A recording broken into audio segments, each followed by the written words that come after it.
और अब हथकड़ी में पड़ताल करेंगे धौलपुर नगर परिषद में खुलेआम चल रही भ्रष्टाचार की।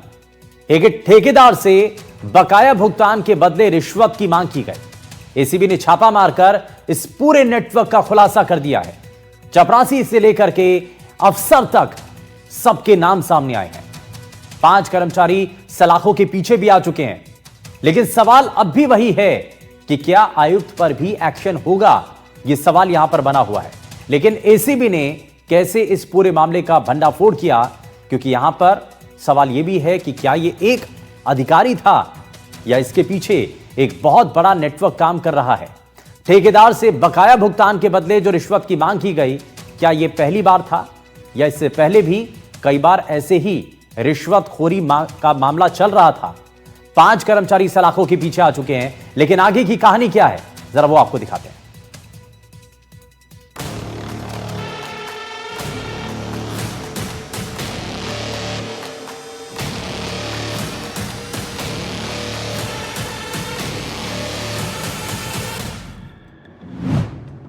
ये तस्वीर धौलपुर नगर परिषद की है। यहाँ लंबे समय से भ्रष्टाचार का खेल चल रहा था।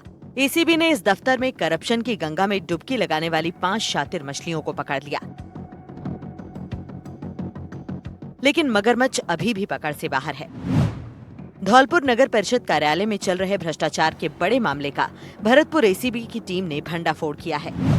राजकीय संवेदक की शिकायत पर नगर परिषद कार्यालय में तैनात महिला एईएन समेत 5 कर्मचारियों को 3,10,000 की रिश्वत लेते हुए रंगे हाथों गिरफ्तार किया गया।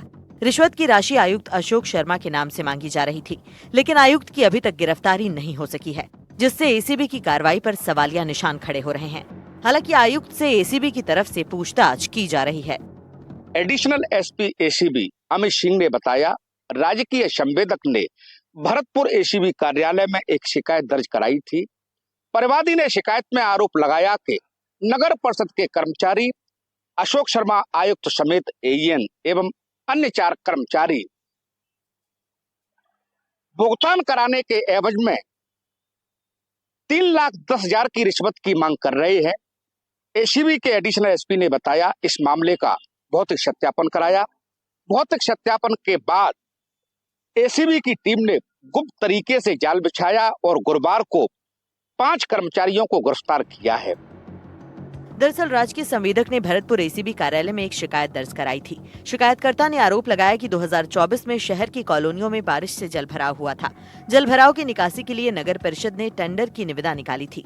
इसमें एक ठेकेदार को काम मिला और उसने शर्तों के मुताबिक पानी की निकासी का काम पूरा किया, लेकिन काम पूरा होने के बाद भी बिलों का भुगतान अटका दिया गया। आरोप है कि नगर परिषद के कर्मचारी अलग अलग परसेंट में रिश्वत की मांग कर रहे थे। शिकायतकर्ता ने बताया कि आयुक्त अशोक शर्मा बिल पास कराने के एवज में 2 लाख रुपए और एईएन प्रिया झा बिल सत्यापन के नाम पर 70,000 रुपए मांग रही थी। सौदा 60,000 में तय हुआ। इसके अलावा कैशियर भरत, लिपिक नीरज शर्मा और हरेंद्र ने भी अपने अपने हिस्से की डिमांड की। इस खेल में आयुक्त का चालक देवेंद्र भी शामिल था।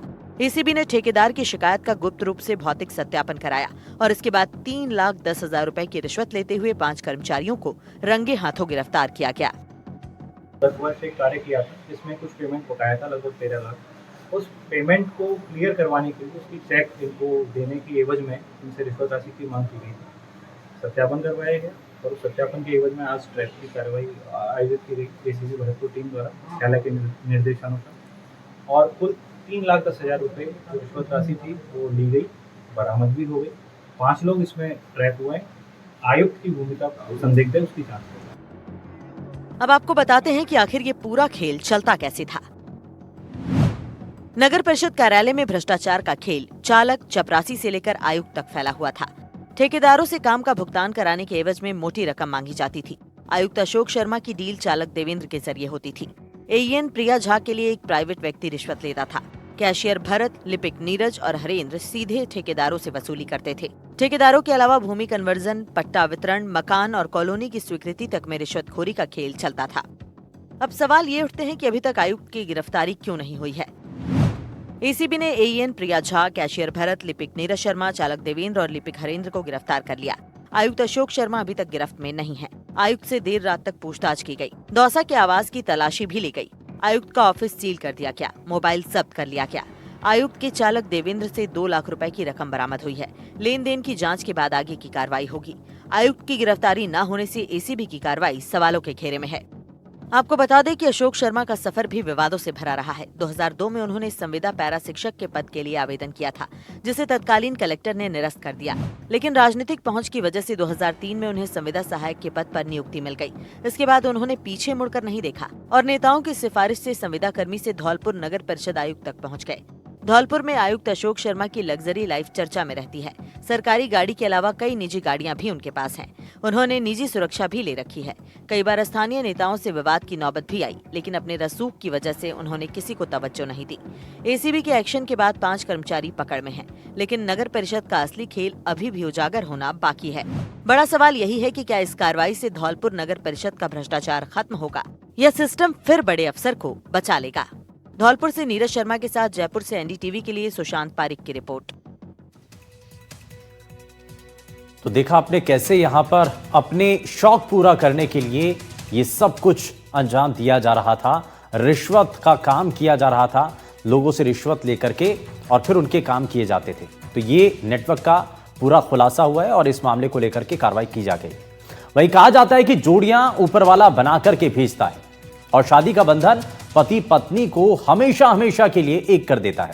लेकिन अगर क्या हो जब इस रिश्ते में ही नफरत आ जाए, एक ऐसा पवित्र बंधन जिसमें 7 जन्मों तक साथ निभाने का वादा हो, वो बंधन ही आपकी जान का दुश्मन बन जाए।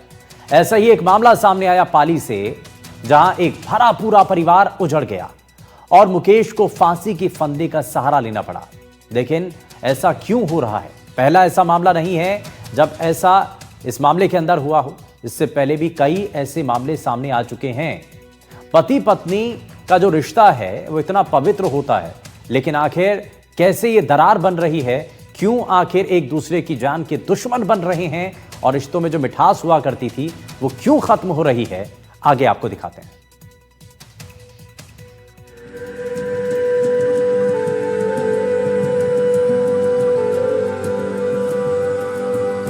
शादी 7 जन्मों का बंधन है और पति पत्नी जीवन की गाड़ी के 2 पहिए हैं। एक भी पहिया बिगड़ा कि गाड़ी का संतुलन न केवल बिगड़ जाता है बल्कि जिंदगी जहर बन जाती है। और अगर पति पत्नी के बीच कोई तीसरा आ जाए तो न सिर्फ जिंदगी नर्क बन जाती है बल्कि लोगों को जिंदगी तक से हाथ धोना पड़ता है।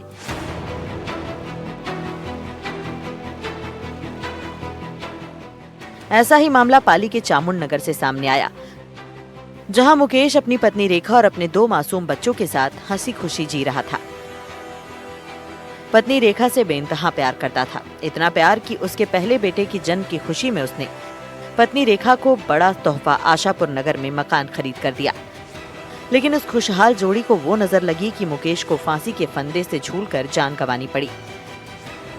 मेरे बच्चों को मुकेश फोन नहीं उठा रहा था, तो मैंने छोटे वाले नाश्ता कर रहा था, तो मैंने कहा नाश्ता छोड़ दे, पहले बाद में आके कर लेना, लेके जा साइकिल। मेरे बड़े वाले को भी बेटे को भी भेजा, मैं कहा चार्ज भी लेते आना और मामा को देख के आना, मामा क्या कर रहे हैं। मेरा राहुल रास्ते में मैंने फोन लगा दिया, कुछ दूर होगा तो मैंने फोन लगाया, मैं राहुल अभी तक क्यों नहीं पहुंचा? तो कहा मम्मी मैं पहुंच रहा हूँ। तो मैं फोन चालू ही रखना, बंद मत करना। तो ये फोन चालू रखता है, जहाँ वहाँ घुसा होगा नहीं, बड़े छोटे वाले बच्चे की चीख है ना सुन ली मैंने फोन पे। मैंने कहा राहुल क्या हुआ? क्या मम्मी मामा ने फांसी लगा ली, बस इतना बोलना, मामा ने फांसी लगा ली। और फिर मैं ना बाहर में खाना बना रही थी, रोटी बना रही, रोटी छोड़ दी और मैं बाहर आकर जोर से चिल्लाई मेरे भाई ने फांसी लगा ली। कुछ सब मोहल्ले वाले इकट्ठे होकर, मेरे साथ 2-3 जने और आए थे मेरे पड़ोसी। फिर उन्होंने देखा, हाथों हाथ पुलिस में फोन लगाया, पड़ोसियों को वो इकट्ठा किया, देखा वो उधर उसी टाइम मृत्यु था। मरने से पहले मुकेश ने 2 वीडियो बनाकर वायरल किए और सुसाइड नोट में लिखा कि अपनी मौत का जिम्मेदार वो अपनी पत्नी रेखा, राहुल राकावत और 5 लोगों को ठहराता है। 2 मासूम बच्चों के सिर से पिता का साया उठ गया। पुलिस ने पत्नी रेखा और उसके प्रेमी राहुल को गिरफ्तार कर कोर्ट में पेश किया। कोर्ट ने दोनों को जेल भेज दिया। अब घर में सिर्फ 2 मासूम बच्चे हैं, न दादा न दादी, पिता दुनिया छोड़ चुके हैं और माँ जेल में बंद है। सवाल यह है कि आखिर इन बच्चों का क्या कसूर, कौन होगा इनका पालनहार और ये बच्चे किसके भरोसे रहेंगे? मेरी भाभी राहुल की दुकान पे लेके गई थी मुकेश को, और उसने मशीन की कम रेट लगाकर किस्तों पे उसको मशीन दी। शायद उसका मकसद क्या था ये मुझे पता नहीं, ये उसी को पता है।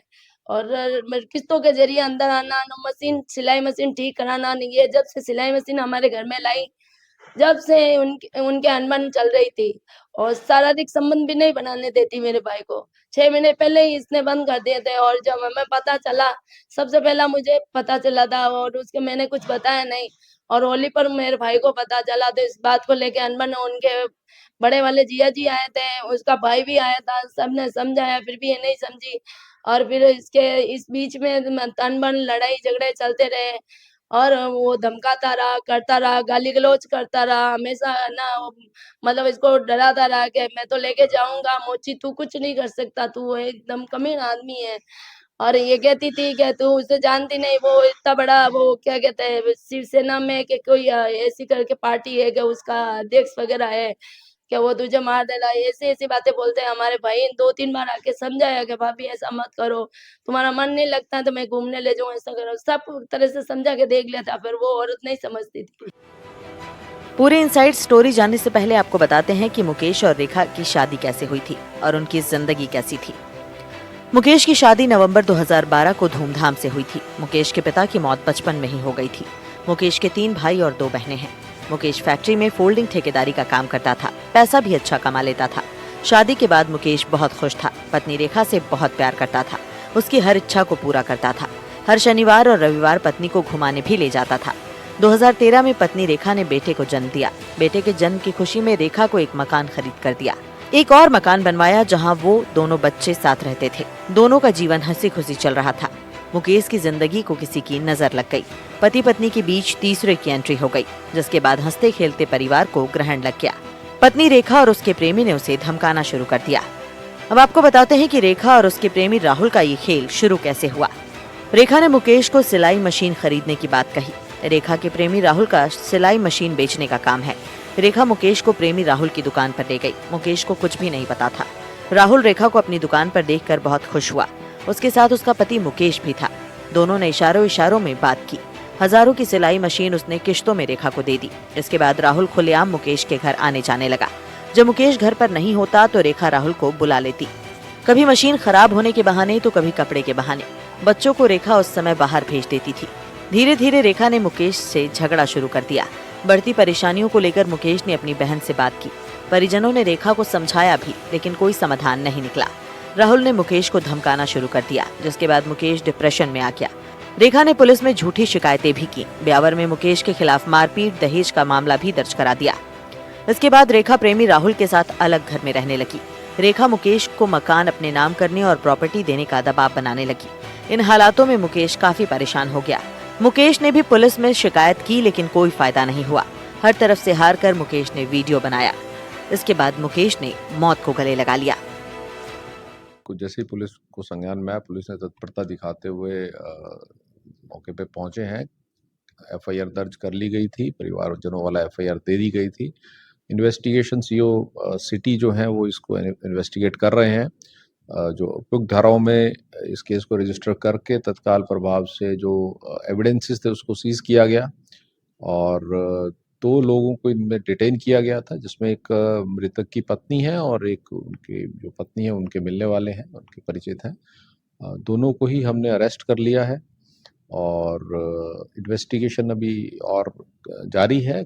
कुछ लोगों के नाम और इसमें आ रहे हैं, जिसको कि इन्वेस्टिगेशन के दौरान हम उसको क्लियर करेंगे कि उनका क्या रोल रहा है। रेखा के पीर वाले इससे फोन से इसकी बातें होती रहती थी, मतलब मुकेश की तो वो शायद उसका एक मतलब वो सोनू जी करके उसका नाम लिया है मुकेश ने। अब उनका दबाव था या नहीं, वो 2-3 बार राहुल को कुछ बोला कि मशीन के लिए, तो उसने जरूर ये बात कही थी तुम उसको यूं क्यों करते हो, राहुल को ये ऐसा क्यों बोल दो। शायद उसके मुकेश के मोबाइल में रिकॉर्डिंग होगी, मुझे ये बात पता नहीं है। फिर वो मुझे बोलता था कि उसकी वजह से मेरा घर खराब हुआ, उसने मेरा घर खराब किया, उसने मेरा घर खराब किया, ये बातें हमेशा बोलता रहता था। मुकेश की आत्महत्या का पता तब चला जब उसका बेटा घर आया। उसके साथ उसकी बुआ का लड़का भी था। दोनों बच्चों ने मुकेश की लाश को फंदे से झूलते हुए देखा और डर कर चिल्लाने लगे। बच्चों के चिल्लाने और रोने की आवाज सुनकर पड़ोसी बाहर आए। मुकेश की बहन प्रेमलता भी बदहवास हालत में भाई के घर पहुंची। लोगों ने पुलिस को फोन किया और मुकेश को अस्पताल ले जाया गया, लेकिन तब तक मुकेश की मौत हो चुकी थी। कैसे झगड़ा, ये तलाक तलाक मांगती थी और घर मांगने लगी है, मुझे प्रॉपर्टी में हिस्सा चाहिए और ना मुझे पैसे चाहिए, मुझे तलाक दो ना, अन्यथा ऐसे करूंगी वैसे करूंगी। मैं तो यही चाहती हूँ सबसे कि मुझे मेरे भाई को इंसाफ मिले, मेरे बच्चों को मेरे बच्चे का हिस्से का मुआवजा मिले। आज उनका कौन है? उनका कोई नहीं है, ना माँ है ना बाप है, वो इतने छोटे हैं, कैसे पढ़ेंगे, कैसे जिएंगे, इस संसार में कैसे रहेंगे? उसके लिए मैं ये चाहती हूँ। ये मकान भी लोन पे है। वो एक मजदूर इंसान था, वो सारी मेहनत मजदूरी करके जो भी होता था अपने आप पर खर्च नहीं करता, बच्चों पे और इसकी पत्नी पे सब करता। घर कैसे बचा बचा के थोड़ा बहुत घर का पैसा लगा के थोड़ा लोन लेके ये घर बनाया था। 2 मासूमों के सिर से पिता का साया हमेशा के लिए हट चुका था। पुलिस ने शव को मोर्चरी में रखवाया। वायरल वीडियो और सुसाइड नोट कब्जे में लिया। पत्नी रेखा और उसके प्रेमी राहुल को गिरफ्तार कर कोर्ट में पेश किया गया, जिसके बाद कोर्ट ने दोनों को जेल भेज दिया।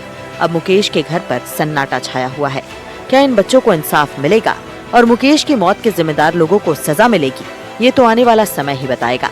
लेकिन इस घटना ने हमें ये सोचने पर मजबूर कर दिया है कि आखिर हमारे समाज में ऐसी कौन सी विकृति आ गई है जहां लोग अपने स्वार्थ के लिए किसी की भी जान लेने से पहले नहीं सोचते। तो बेटा कौन आते थे घर पे? और राहुल आता था रोजाना। फिर क्या होता था जब आप भी घर पे रहते थे?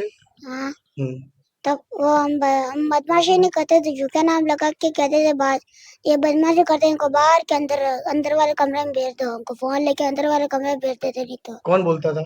मम्मी। मम्मी बोलती थी? राहुल कहता था कि ये बदमाशी करते हैं, तो मम्मी हमको फोन दे के उस बाहर खेलने भेज देती है शायद, हैं? तो नहीं तो फोन दे के अंदर बैठा देती है कमरे में। कब निकलते थे वापस अंकल? 1 के आधे घंटे रुकते थे, बाद में चले जाते थे। फिर हमारा ट्यूशन का टाइम नहीं होता था ना, तो राहुल आता था। तो मम्मी कहती थी कि 10-15 मिनट में, हम कहते थे, मम्मी कहती थी ट्यूशन चले जाओ, हम कहते थे 10-15 मिनट बाकी है, बाद में चले जाएंगे, 4 बज जाएगी है। तो मम्मी कहती थी तुम जाओगे तब टाइम हो जाएगा। फिर वो हम चले जाते थे, तो वो हमको नहीं पता वो राहुल क्या करता था। फिर हम ट्यूशन से वापस आ जाते थे, हैं? तो राहुल कभी कभी आता था, तो हम ट्यूशन से वापस आते, राहुल आता था, तो मम्मी कहती, राहुल कहता था ये बदमाशी करते हैं, इनको बाहर भेज दो। हम बाहर खेलने चले जाते थे, हमारे पड़ोसी है ना, उनके साथ खेलते थे। तो ये जिस दिन पापा घर के अंदर थे, जिस समय फांसी वगैरह लगाई थी, उस समय आप कहाँ पर थे? मैं साइकिल लेके उधर से घूम के आ गया था पीछे से, तो चेक चला के फिर तब वो बाहर का वो काला वाला गेट है ना, उसका जो गोल है ना वो बंद था, और अंदर का जो लकड़ी का गेट है ना वो थोड़ा सा खुला था। तो मैंने वो ब्लैक वाला गेट खोला, फिर अंदर देखा तो पापा फांसी पर लटके हुए थे। फिर मैं रोया था, फिर वो राहुल भैया थे ना मेरे, तो मैं इतना जोर का रोया, राहुल भैया ने सुन लिया, दौड़ते हुए राहुल भैया आए थे। कौन से दूसरे वाले राहुल भैया? हाँ। बच्चे भगवान के फूल होते हैं, और इसी छोटे वाले बच्चे ने सबसे पहले देखा दरवाजा खोल करके कि पिताजी फांसी पर लटके हुए थे। ये चिल्लाया, इसके बुआ का लड़का, उसका नाम भी राहुल है, उसको आवाज लगाई, उसने भी देखा तो वो भी जोर जोर से रोने लगा। आखिर गली वालों की भीड़ इकट्ठे हो गई और परिजनों को बुला करके हॉस्पिटल ले गए। तब तक डॉक्टर ने उसे मृत घोषित कर दिया। बताया जा रहा है कि पुलिस ने दोनों आरोपियों को गिरफ्तार कर लिया है और आज कोर्ट में पेश किया, जहां उनको जेशी कर दिया। सुभाष रोईसवाल, एनडीटीवी, पाली। हमारी खास पेशकश में फिलहाल के लिए बस उतना ही, लेकिन तमाम बड़ी खबरों को जानने के लिए बने रहिए एनडीटीवी राजस्थान के साथ। नमस्कार।